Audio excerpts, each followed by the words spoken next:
আসসালামু আলাইকুম সুপ্রিয় দর্শক, ওয়েলকাম টু ওয়াসিস ড্রিম। আশা করছি পুরোটা ভিডিও জুড়ে আমাদের সাথেই থাকবেন। আমাদের এগুলো পিকনিকের ছোট্টখাট্ট আয়োজন। শীতকাল মানেই পিকনিক। বাবার বাড়িতে বেড়াতে গিয়েছিলাম। সবাই মিলে আমাদের অপেক্ষায় বসেছিল আমরা কবে যাব, তবে পিকনিক করবে। যাই হোক, মোটামুটি 20 জনের মতো আমাদের সদস্য ছিল পিকনিকের। সব বাজার সদাই করা হয়ে গেছে। এবারে সবকিছু কেটে কুটে ধুয়ে নেবার পালা। আমি আমার দাদি মিলে পেঁয়াজ, রসুন, সবজি সবকিছু কেটে ফেললাম। আর হ্যাঁ, আপনাদের একটা জিনিস বলে রাখি, সবজি কাটার উপরেও কিন্তু স্বাদটা অনেকটাই ডিপেন্ড করে। জানি না এটা বড় বড় রাঁধুনিরা বলে। যাই হোক, সবগুলো সবজি গোল গোল করে কেটে নিয়েছিলাম। আর এইদিকে আমার ভাবিরা মাংস রেডি করার কাজ করছিল। ভালোভাবে মুরগিগুলো পুড়িয়ে নিয়ে কেটে নেওয়া হয়ে গেছিল। আর সবগুলো সবজি শসা ধুয়ে নিয়ে কেটে রাখা হয়ে গেছে। এদিকে যেগুলো পেঁয়াজ, রসুন, আদা ব্লেন্ড করার প্রয়োজন সবগুলো ব্লেন্ড করা হয়ে গেল। পেঁয়াজ কুচি করে নেওয়া হয়ে গেছে।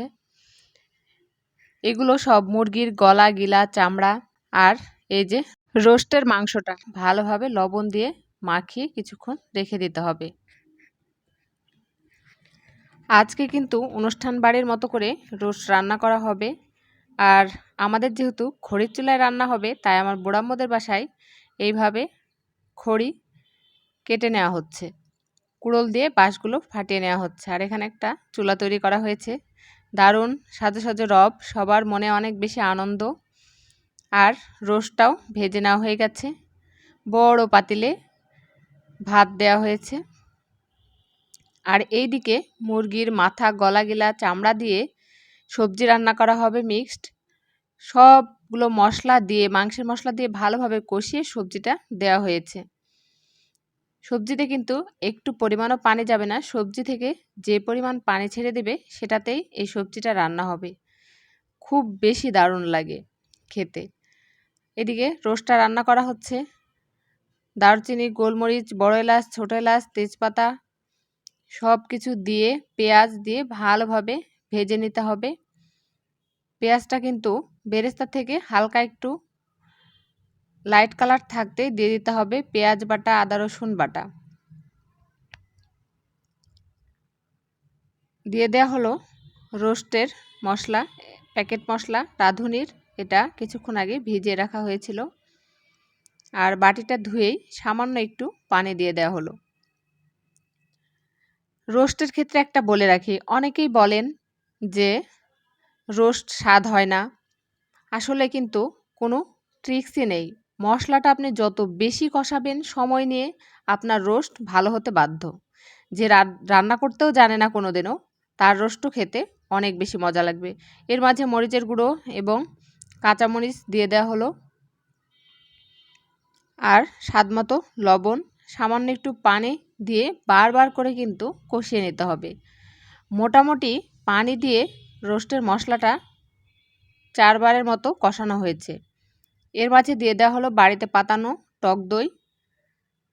টক দই দিয়ে ভালোভাবে মিক্সড করে নিতে হবে।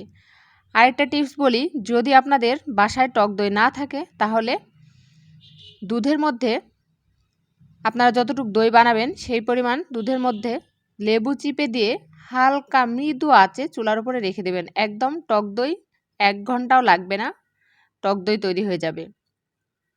ভেজে রাখা রোস্টগুলো দিয়ে খুব ভালোভাবে কষাতে হবে। এটাও কিন্তু সময় নিয়ে কষাতে হবে। অনেক জোরে আঁচ হলে নিচ থেকে মশলাগুলো পুড়ে যাবে আর কষানোটাও ভালো হবে না। তাই মাঝারি আঁচে খুবই ভালোভাবে কষিয়ে নিতে হবে। এবারে ঢাকনা দিয়ে ঢেকে আবারও কিছুক্ষণ কষিয়ে নেওয়া হলো। এবারে পরিমাণ মতো পানি দিয়ে রোস্টটা ভালো মতো রান্না করে নিতে হবে। দেখেন না কি সুন্দর কালার এসেছে। আর বাজারের কাশ্মীরি লঙ্কার গুঁড়ো দেওয়া হয়েছিল, এই কারণে আরও বেশি টকটকে কালার এসেছে। আর এদিকে ডিম ভুনা করা হচ্ছে। ডিমের মশলার সাথে ভালোভাবে কষিয়ে নিয়ে কিছুটা পানি দিয়ে দেওয়া হলো। ডিম ভুনা কিন্তু দারুণ হয়েছিল। আর এটা কিন্তু কোরমা না, ঝাল ঝাল ডিম ভুনা।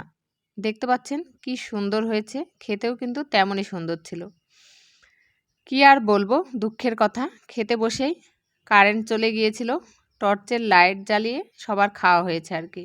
বাচ্চাদের হাত চাটাচাটি দেখেই বুঝতে পারছেন কি পরিমাণ তারা মজায় ছিল। যাই হোক, এভাবে অবশ্যই সবাই মিলে হই হুল্লোড় করে খেয়ে দেখবেন, খুবই ভালো লাগবে। খাবারটা বড় কথা না, বাচ্চা কাচ্চার আনন্দ দেখেই অনেক বেশি ভালো লাগে। ফাইনালি আমি খাবার নিয়ে বসে গেলাম। রোস্ট, সবজি, ডিম ভুনা এবং সালাদ। আপনাদের কাছে কেমন লেগেছে অবশ্যই কমেন্ট করে জানাবেন। সবাই ভালো থাকবেন, সুস্থ থাকবেন, আনন্দে থাকবেন। আল্লাহ হাফেজ।